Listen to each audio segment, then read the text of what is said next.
10 things that we want to ask a sex therapist. Oh, I love this. What is narcissism and how does it affect sex?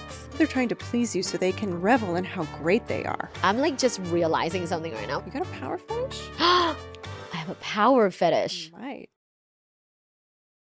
Hello, my loves. Welcome back to Love Bites by Dr. Tara podcast. Today, I am with the most fabulous sex therapist ever, Dr. Kate. How do you say your last name?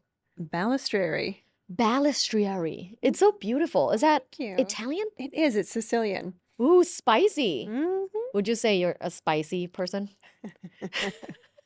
Yes, Yes. just a little.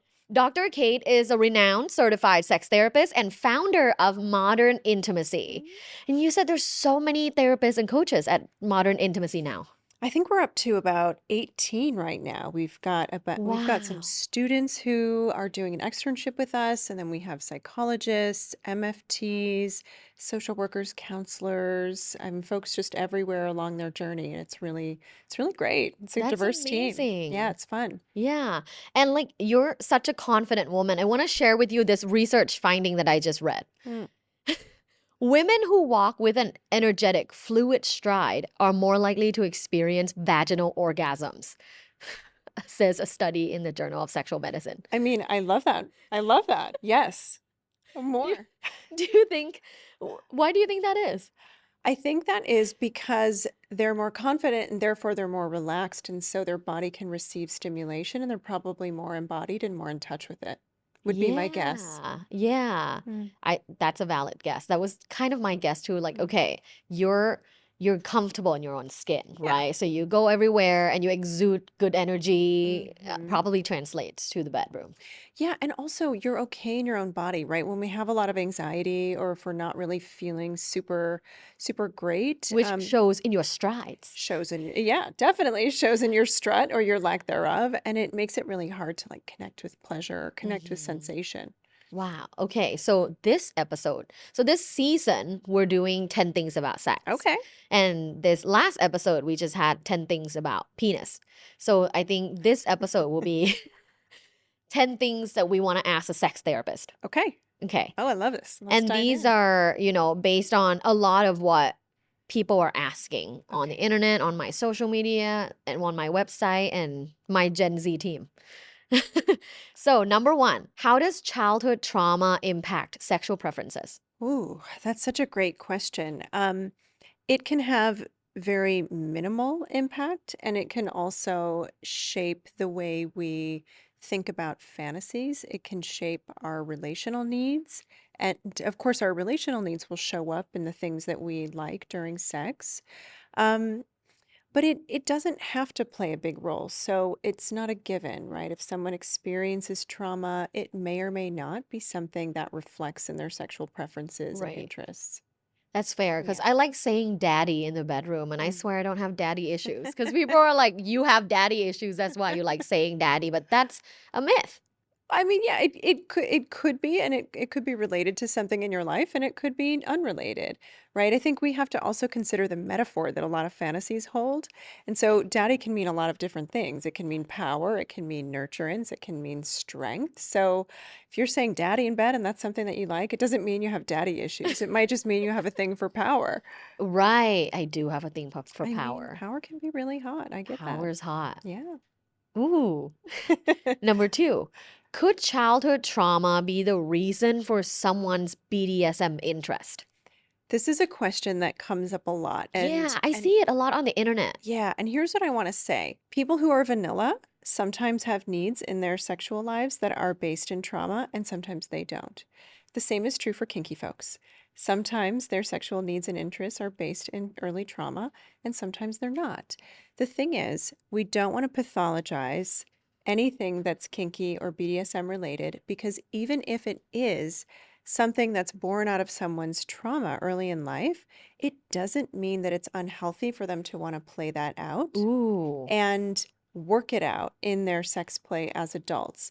And the thing about kink and BDSM that I think a lot of people really misunderstand is that it can be quite healing when Mm-hmm. you're engaging in that kind of behavior consciously, because it gives you the chance to have a different outcome than what you had in a negative experience maybe earlier in life. So it can be really empowering, and that is really healing and liberating. That's so interesting. Can you give an example of that? Yeah, of course. I think there are a lot of folks who have experienced some kind of sexual boundary violation in their life, right? And So, that's like getting molested when you were yeah, younger or exactly. Yeah, or any kind of sexual abuse, sexual assault, whether it's a contact-based assault or non-contact-based offense. And the result is that that person may feel like they have very little sexual agency, mm-hmm. or like their body has been overridden by someone else's want or entitlement. Right. So for a lot of folks who have had that experience, they might have a desire to play with boundary pushing in their Mm, kink as adults, because if they're doing it consciously with a partner that they trust, they are setting all the parameters and they're saying, here's exactly how I want you to push my boundaries, right? This imaginary boundary. mm-hmm. And I want you to do it in this way. And if I say stop, we're going to stop, right? And that person Mm-hmm. says, okay, I got you. And so it can be really healing to have someone respect you and in the Mm. fantasy play with pushing boundaries a bit. And so that gives that person who had their boundaries crossed when they were younger a way to basically come out on top, right? And Redefine what it means for them. yeah, and to build trust with someone again, because in the play of pushing that boundary, none of their actual boundaries have been violated. Right. So could that be like spanking, Sure. flogging? It could Mhm. be like tickling. Sure. It could also be like orgasm control or Like you orgasm cannot come. denial. Yeah. It could be like, I feel like I'm gonna be a really bad partner for that. Like someone tells me you cannot, I'm like, you can't wait. I can't wait. well, that might be how you take control back in your body. Yeah, like I will literally ejaculate in your face right now. Don't make me wait. Okay. Number three, a lot of people ask me this, and Mhm. I feel like you're the best person to answer this question. What's the difference between sex therapy and regular therapy? Yeah, so they're really similar in many ways, in the sense that people, a sex therapist and a non-sex therapist, are there to help you unpack lots of layers of a topic and investigate elements of yourself to help you gain a deeper understanding and find some actionable way through whatever it is you're working through or want to know about yourself. But a sex therapist has had a ton more training. So sex therapists have an additional 90 credits and coursework around human sexuality and mental health. And they also have another year and a half of supervision. So they are Wow. super, super well trained. Particularly on sex. Yeah, because we really want to make sure that people have a vast understanding of sexuality, because there's so much to learn. And I've been working with sex and mental health for almost 20 years now, Woo. and I'm still learning a ton every single I day. mean, you look like you're 20, so Well, thank you you. just came Yeah. out of the womb as a sex therapist. I mean, virtually, yes. So I mean, there's just so much to learn, and therapists who have not had that training can be a helpful sounding board, but they Yeah. don't necessarily have the knowledge or the skill set or that training to be Mhm. competent in helping Mhm. people work through that area. And that is absolutely true to my personal Mm. experience. I used to have a therapist. This is a long time ago, in my 20s. I used to have a therapist where I was talking to her about this desire to, at the time, I didn't have the word for it, Mhm. but the desire to have a monogamish relationship. Mhm. So, not completely monogamous, but also not completely open, Mhm. just kind of a little bit in between. And I was trying to explain to that therapist that I had this weird desire, and I just don't know how to say it to my partner. And this was like, yeah, like I was in my mid 20s and I was telling her, like, I just don't think that I can be with one person Mhm. and have sex with one person for like 40 years. You know what she told me? What? You just haven't found the right person yet. Oof. When you find the right person, monogamy is very easy. Wow. That was my therapist. Yikes. I'm so sorry you got that advice. It I'm was sure on an that was online damaging. platform. I don't want to say, I don't want to blast them, but it was on an online platform. And yeah, so I almost tell my friends and my fans, like, I don't know about asking for sex advice from a regular therapist. Yeah, I Like, I wouldn't would do it. recommend a sex therapist. Yeah, a lot of the work of becoming a therapist is actually unlearning a bunch of stuff about sex and Yeah. relationships The stereotypes and the myth and and the, the biases, and yeah. especially what you just said. Like, we live in a mononormative culture Yeah. and a heteronormative culture. So a lot of people don't even realize how conditioned they are to understand sex and Mm, love through those lenses until they experience more training in this area, and really can realize just how unfortunate the, how do I want to say this? Really the lack of training is for yeah. therapists. Like, I think Yeah. every therapist should have more training in human sexuality, but Right. it's just not a big part of the curriculum. And Mm-hmm. there are brilliant therapists out there who are not sex therapists. Right. But And if can you help with other things. Exactly, Yeah. exactly. I would go to them for so many things. Mm-hmm. But when it comes to sex, I would say definitely seek out a sex Yeah. therapist. Yeah, whenever I have like fans or followers that, disclose to me that they have had like sexual trauma or Mhm. something that happened when they were young, I always say like see a sex therapist. Mhm. Yeah. Okay. Number 4, how can someone overcome sexual trauma? I know that this is a big question, but let's like unpack it a little bit. What are some of the few ways? Yeah. Well, here's what I'm going to say about that. Sexual trauma is something that we don't necessarily, how do I want to say this? We don't get over it, right? We, So s- you cannot get over your no, no, sexual no, trauma. no, no, let me finish. Okay. We assimilate that experience into who we are. And what that means is that we learn to live with it and we build a meaningful life around what happened. And we learn how to regulate the big emotions that come from it. And we learn how to make meaning in who we are in the contrast of that experience. So I say that because there isn't like a finish line that you just Right. get to and you're like, woohoo, now I'm done. I never have to think about that again. Because any kind of trauma, but especially sexual trauma, is something that you may experience, reminders of from time to time, or as you hit different milestones in life, you may think about it again. Or if you see something on TV in a movie that reminds you of your situation, what happened to you, you may have to repackage and re-understand that in a new way if some new detail comes to light. So it's just not like a done experience, but what happens is you learn how to understand yourself and take care of yourself and also lean into support more readily. Mm, And with the help of people around you who really get it and who really can support you in a way that's meaningful to you, you learn how to be okay again. And that usually is through learning how to regulate yourself and redefine who you are after the experience, right? mm-hmm. You do not have to go into every nitty-gritty detail Mm-hmm. in your therapeutic work with a therapist or with anyone else to heal. So, Right. if someone's telling you like you have to process the details, Right. they're not trauma informed, and that Mm. can be really damaging for some And that's folks. also another thing, right? With Mm, therapists, is like there's also a specific group of therapists that are trauma informed. yes. And is that, what does that mean? Is that like an extra certification or? So it's not a protected title, but yes, folks who are trauma informed usually have had additional training. Hopefully, they have had additional training. If Right. they haven't, and please ask the therapist if you're seeking that. If they haven't, I might encourage you to find a new therapist because a lot of folks are super well intentioned, but there's a lot that we learn about the body and how to heal from trauma that folks who haven't had that training may not have that exposure to. Yeah. Um, I think that training is so important. it is.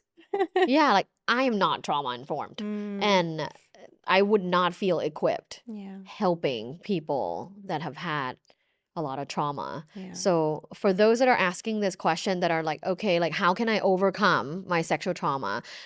basically the word overcome isn't necessarily appropriate in this sense, right? It's not like something you would just overcome and like, It depends on how you're defining that. yeah, You can overcome it if your definition of that is I can learn to be okay again. right. Absolutely. So you can like Absolutely. effectively navigate your life. Yes, Okay, yes. awesome. Number 5, how can therapy help someone regain control and autonomy in their sexual life after experiencing sexual assault? Yeah, well, I think a lot of what we just talked about applies, right? The process of healing after any kind of sexual trauma really is about reclaiming your body and reclaiming your identity and your life.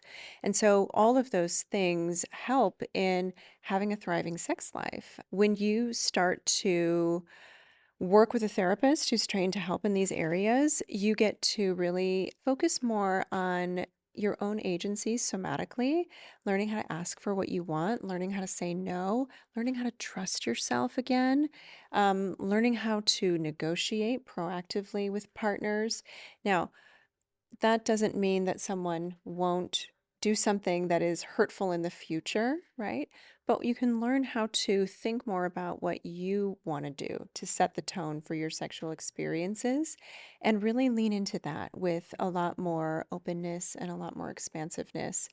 And I think sex therapy helps you do that because it gives you the space to talk about it, maybe even practice different language, process, journal, try new things and come back and say, "Hey, this is how I felt. This is what felt great. This is what felt uncomfortable." And like really refine how you want to approach sex again in your life. I have a probing question to that. Okay. So, like, let's say someone's like, okay, I go on these dates, right? Like, I'm ready to date again, but then I go on these dates, and then when it's time to escalate and, like, oh, I'm really into this person, but then when sex or, some kind of touching, kissing come into play, then I freeze up Mhm. and I just don't know what to do next. What would be your advice for that? I think it depends on whether it's a casual situation or someone they've been dating for a little while. But when somebody freezes like that, it's a good and they know they freeze. I would say it's a good opportunity to tell that partner if you trust that partner enough to say, hey, this is something that happens. Here's how you'll know it's happening for me. And here's how I like to be helped out of that. For some people, they might like some gentle touch and some eye contact from their partner. They might like some tea or a blanket. They might want to stop sex or they I feel like might, I always want tea and blanket. right? Like freeze or no freeze. Yeah, Like a freeze or tea and no blanket freeze, I is want great. tea and blanket. Yes. But I mean, everyone's a little different in terms of what helps them move out of that freeze state. Yeah. So it's really good to kind of experiment with Mhm. what works for you. And if you feel comfortable involving your partner in that, great. Let them be a part of how you come back into your body and how you come back into your moment. Some people maybe don't feel comfortable with that. It feels Mhm. too vulnerable, especially in casual sex dating situations. So I think it's really good to have a bit of a mental fire drill kit for Mhm. if you're in a freeze state. What do you know works for you? Do you need to get up and go to the bathroom and splash cold water on your face? Mhm. Do you need to excuse yourself and go into the kitchen and get a snack or put some ice on your neck, for example? There are lots of different Wow. things that you can do somatically to come back into your body and Mhm. feel back into what mood are you in. For some people, it ruins their mood sexually if they go into that state. So if that's the case, it's okay to say, "Hey, look, something shifted for me, and I'm not in this mood state anymore." And for some people, they're like, "No, after I take care of myself a little bit, or my partner helps me come back into my body, I can get back into this." So it's really up to you how to do that. And can they learn of these like modes of healing themselves or remedies by themselves, or do they need sex therapy in order to identify like, okay, here are the 3 things that help me? Can they just kind of do a mental audit and think about it? I mean, some people can. Okay. Yeah, yeah. Some people do think about it consciously and find some answers. Some people stumble into it because they have a partner maybe who's really nurturing. Right. And some people might want to work with a sex therapist to have some more intentional practices that they can Yeah. work into their routine. A quick shout out for this episode's sponsor, POPSTAR. POPSTAR is founded by two board certified urologists, Ivy League doctors, that were really trying to find a solution to an existing problem. Guys saying, how can I come a bigger load? So POPSTAR is an all natural supplements that help you have a bigger load and a tastier load. So definitely check it out. The link is in my episode description, and they also are on Instagram and TikTok under Popstar. Okay, question number 6. What advice do you have for survivors of sexual assault looking to reclaim their sexuality in terms of practical like exercises? Well, the first thing I would say is move at your own pace, right? Don't ever feel like you need to rush yourself for someone else's pleasure. Mm, And really like stay connected to what your body is telling you. And for a lot of survivors, that's really hard, is being in the body can feel really yeah. flooding. But I would say take your time sitting with sensations, decide how they feel, and then make decisions about what behavior you want to engage in. The other thing I would say is really get curious about the different kinds of sex play that you like and Mhm. make kind of an intentional recipe, especially for solo sex. Like, take time in solo sex, really getting to know your body again and getting to know what you like on your pace and your timeline so that you can be really clear with partners about how to touch you, where not to touch you, what you like, what kinds of tactile experiences work. Mhm. Also, it's a good idea to be aware of your triggers and think about from a sensory perspective what kinds of triggers you might want to be aware of so that you can do your best to keep those out of your sexual space. Mm. So if you're somebody for whom Yeah, what are sense, some of the triggers you've experienced, not experienced, have seen in your patients? yeah, so I mean, a lot of it is sensory. So for some people, they might have a sensitivity to different smells that may have been Mm. present during the sexual assault.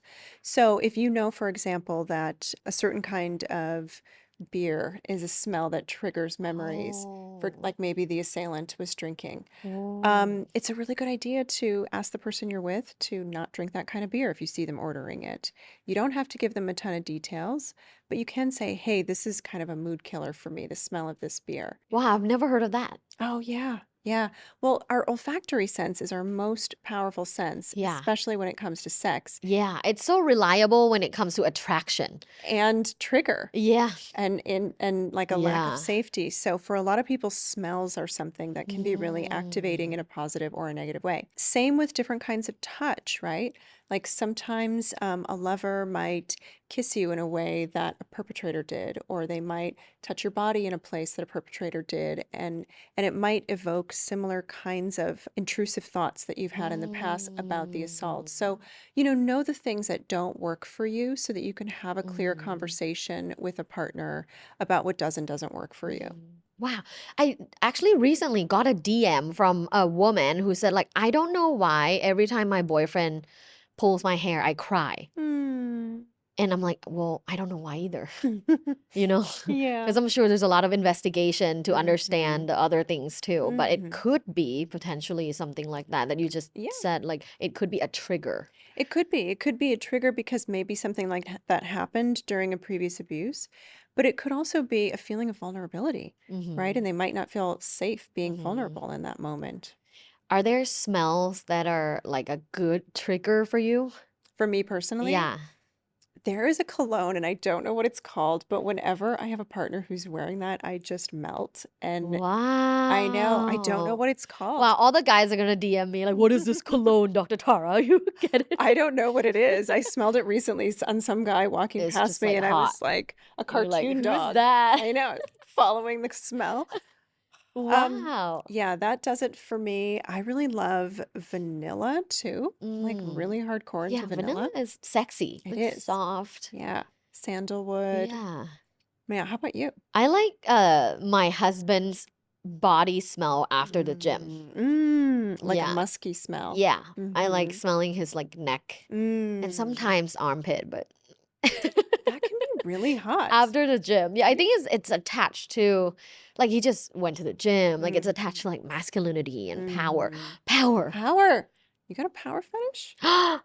I have a power You fetish. might. I think I 100% do. Yeah, I'm very into powerful people. Mm, Oh my shame. God. Now that I think about it, Do when tell. when I was younger, oh my gosh, okay, I'm like just realizing something right now. When I was younger and I was watching porn, I would search for role play or fake like president porn or like Oh, boss secretary porn or like okay. doctor patient porn, Uh-huh. some kind of power. Mm-hmm. Don't Google president porn. It's really the results are bad. Oh, especially now. Yeah. Yeah, not yeah. Yeah. But when I was younger, I now I'm thinking maybe I do really Yeah. like have that.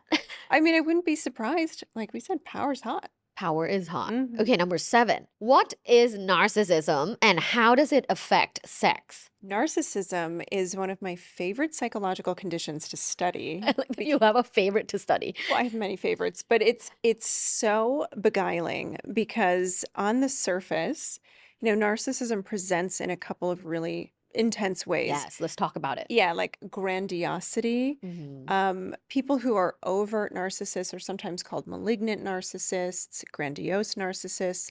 These are people who on the outside look like they think they're the shit, right? Mm. But there's another side of narcissism. Sometimes these folks are called covert narcissists or vulnerable Mm. narcissists. And these folks are equally egocentric, but they think they're the biggest piece of shit that the world has ever revolved around.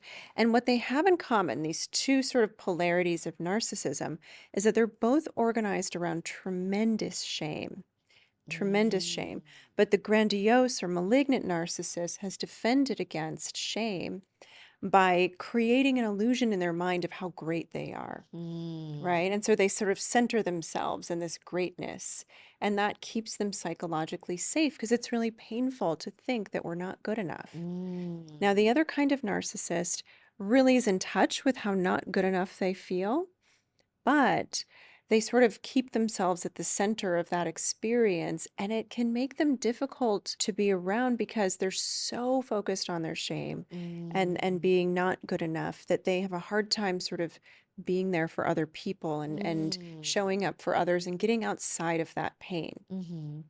So I know some people that like every time you see them or every time they call you, they just complain about how shitty Mm. life is and how nothing is going right. And could it be related? Could be. I mean, their life also could How be like really shitty, and maybe they feel helpless and don't know like how to. all the time. Yeah. So And with these two types of like the main type of narcissism that I hear a lot is like the charismatic narcissist. yeah, that grandiose or Uh-huh. malignant So narcissist. the grandiose version, Mm. they also come across charismatic Yeah, they're super and charismatic. They're charming, attractive they're and yeah. cunning. They can be attractive. They don't always have to be, but their personality can be very attractive even if physically, Right. they aren't conventionally attractive, but they really lack empathy. Hmm. They're very shallow. They're usually organized around having envy toward other people or thinking a lot of people are Mm. envious of them. Yeah, they're fragile. They're fragile in the Yeah. sense that if you don't think they're great or they're not getting supply from you that Then reinforces they're how like great they super pissed. feel, yeah, they can get really Ooh. angry and they can be dangerous. But all of us have some element of Right. narcissism in us, and a little bit is really healthy and Healthy constructive. narcissism. Yes, it's a good thing to think you're a badass once in a Right. while and Yeah. like in certain contexts and to be confident, and that is healthy. But some folks really take it to the extreme. So those that are super narcissistic, how does it affect their sex life? And I guess someone that dates them. So interesting that you asked that question. So I was having a chat the other day with a psychologist via DM, and she and I were having a like late night insomnia bitch fest about lots of things, and we Ooh, I got want to join this group chat. it's super fun. I'll add you. But we were chatting about a lot of things, and then we came across the subject of sex and narcissism. And she has a podcast about narcissism, Mhm. so we were talking a little bit about narcissism, and we were talking about BDSM and all kinds of things. And she asked the question, "How does a narcissist approach BDSM?" Mm. And I said, "Well, they're going to make it all about them." Right. So Sex with a narcissist at the start is often great, but it's not because they're trying to please you to please you. It's because they're trying to please you so they can revel in how great they are, right? And Oh. so this is a big part of why sex with a narcissism starts out really fantastically, but can peter out after a while when the novelty of that supply wears off for them. Hmm. Because they're not really concerned about your well-being and your pleasure. Right. They're concerned about how great of a lover they are perceived to And be. being, yeah, the perception. Yes. Wow. Number 8. What's the connection between sexual preferences and ADHD? So people who have ADHD, first of all, are not monolithic, right? So they Hmm. can have lots of different kinds of sexual preferences, but there are a lot of burgeoning research studies that are telling us more and more how folks with ADHD appreciate more novelty, right? Because Hmm. they crave that dopamine. So Yeah. anything dopaminergic in sex is going to include some novelty and maybe even like a lot more creativity. So folks who are neurodivergent may have a higher likelihood of appreciating kink and BDSM because it's more Ooh. creative. Neurodivergent and kinky. Yes, yeah, it's definitely there's some overlap there. And so folks with ADHD like can love a lot of different kind of tactile stimulation and Mm. a lot of the creativity and the role play that comes with lots of different BDSM activities or kinky Oh, activities. that makes sense. Yeah. Wow. Number 9. What insights can you offer on the connection between sexual trauma and depression? Oh, well, I would say it makes a lot of sense that depression is a frequent result of sexual trauma for a lot of people for a couple of reasons. One, no one wants this to happen to them. And when it does, it can really shatter your worldview. Right.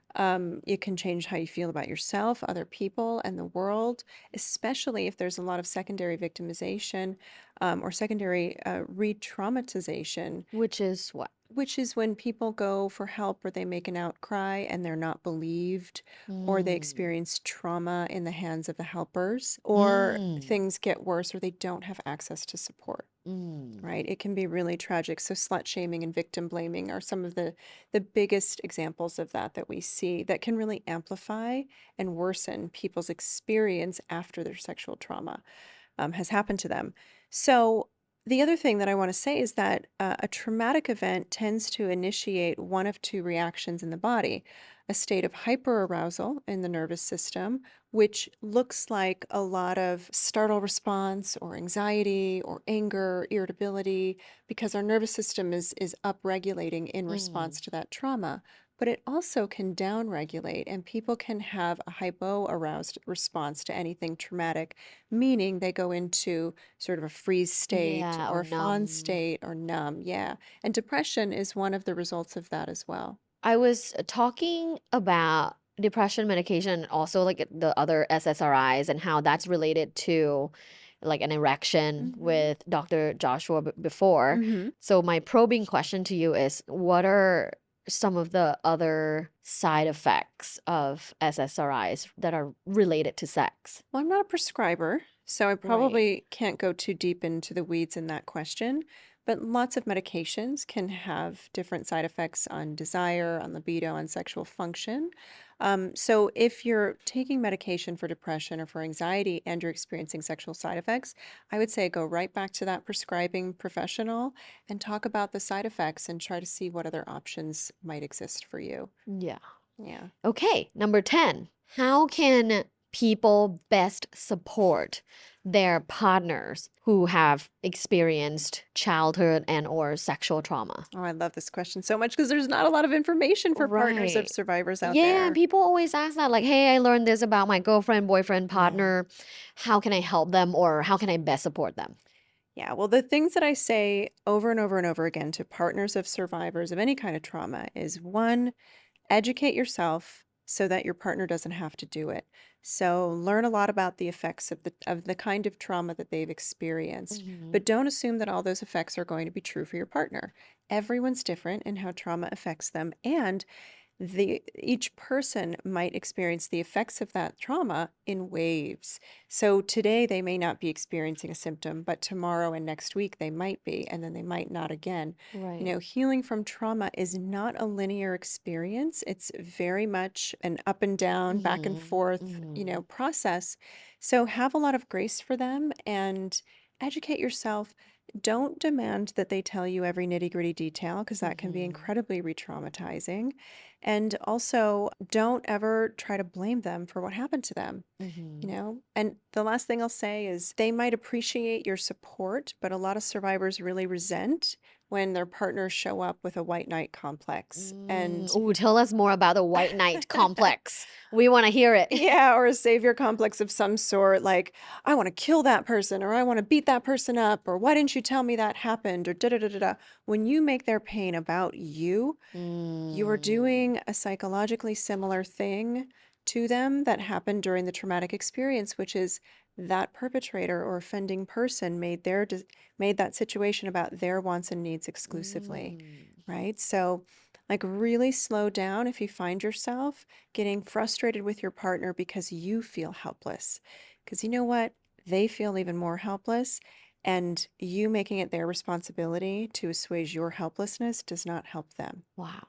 Well, I have a probing question. I know Okay. that was question 10, but I have a probing question because Probe away. I just remember I received a DM recently and it was about this guy was like, "Hey, I just learned about my girlfriend's trauma Yeah. and we haven't had sex yet." And Mm. she said she's not ready to have sex anytime soon. And his question was kind of along the line of like, "How long should I wait?" Yeah, that's a great question. And I think you have to ask yourself a couple of things. One, how much do I care about this person and this relationship? If Mhm. this is a relationship that you really want to stay in, I would say you wait as long as it takes. Mhm. Because often what's happening for survivors is they are evaluating how safe they feel over and over and over again in the context of any relationship. And Mm. it's not about you. And unfortunately, you're impacted by it, right? And your partner wants to feel safe. So the more chill you are, the more open you are, the more you're patient with your partner, the more you're telling them, you can trust me. I respect your boundaries. I respect your timing and your pace. And the thing is, it's also okay if you're hurt by this or frustrated by this or Right. you want to be sexual on a faster timeline. But I would say don't bring that to your partner. Go Mm. process that with your own therapist or someone Mm. else so that you get, the space that you need to Yeah. process those feelings. Talk to your own therapist. Yeah, process that over here. Don't dump it in your partner's lap Right. because they're going to start feeling guilty and Yeah, that's going making to it worse, right? totally, Yeah. yeah, it's going to lengthen the amount of time probably that it takes for them to feel like So they can basically, open don't up. say, well, how long will this last? Yeah, no. No, no, Right. no. Yeah. Because the thing about any kind of trauma, any sort of relational trauma, whether it's physical, sexual, financial, emotional, Hmm. whatever, it happens in relationship. And so a Hmm. lot of the healing happens independently, but a lot of the healing happens in relationship. Right. So I would say if your partner's talking to you about the sexual trauma they've experienced and what they need from you, it already means that they trust you enough to let you in and that they care enough about you Right. to think that you could be a person they can heal with. Oh, So so it really is honor a that. good sign. Oh, it's beautiful. Yeah. Yeah. Yeah. Wow. Okay, Dr. Kate, last thing before you leave. What is your hottest take on sex and dating in 2024? Oh gosh, I don't even know. There's so many things I could say to that. Um, An unpopular opinion. oh, an unpopular opinion. There are so many people out there whose sex lives are so inhibited by bullshit narratives that they've been told about gender and Mm. that they've been told about who gets to have what kind of pleasure. And I'll just say there's just a lot of shaming going around and a lot of fear about that shame that really just messes with people's orgasms. So Mm-hmm. drop the shame. Drop the shame. Drop the expectations about gender and what it means for how much sex you should or should not be having. Just focus on pleasure and enjoying yourself and obtaining consent and, being a good human. Oh, we love it. Where can everyone find you? Probably my website is the best place, modernintimacy.com, or on Instagram or TikTok at Dr. Kate Balistreri. Love it. Thank you so much. And my loves, follow Dr. Kate. Lots of good information. Thank you for listening and or watching till the end of the episode. I love you guys. I appreciate you. I'm making this for you. Please like, subscribe, comment, share, and all the things. I hope you get 1 million orgasms from subscribing. And per usual, have an orgasmic day. Bye. Thanks for listening. This was Love Bites. Love Bites. By Dr. Tara. Follow Dr. Tara on social media at lovebites.co. Have an orgasmic day.